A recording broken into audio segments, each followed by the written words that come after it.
Maulan na umaga mga ka-devotion. Alam niyo po ba na may mga tao na madali lang mangako pero hirap silang tuparin yung pangako.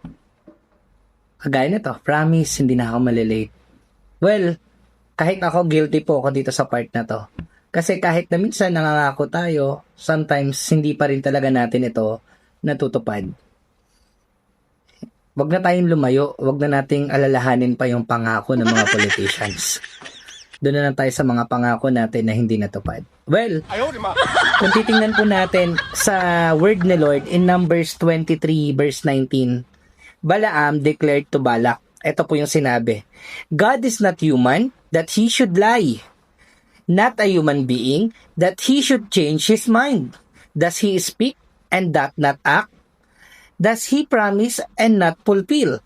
Well, to give you a background dito po sa time na to, gusto po ni Balak na papuntahin si Balaam para sumpain niya yung mga tao ng Panginoon, yung mga Israelites.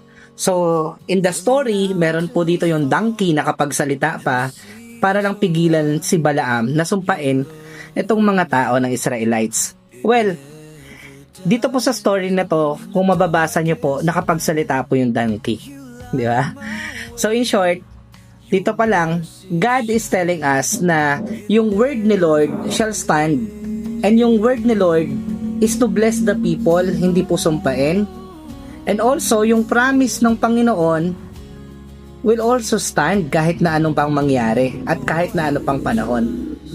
In our today's context, we can hold to this truth. Ito yung mga katotohanan ng Panginoon. Number one, sabi po dito, people may fail us, but God never breaks His word.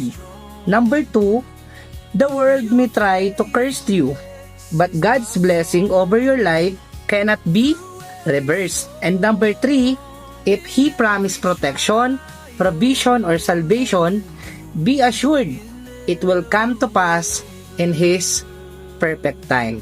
So yun lamang po mga ka-devotion, mag-ingat po tayong lahat. Maniwala po tayo sa sinabi ng Panginoon na po-provide niya po sa atin lahat ng pangangailangan natin, and we are blessed mga kapatid.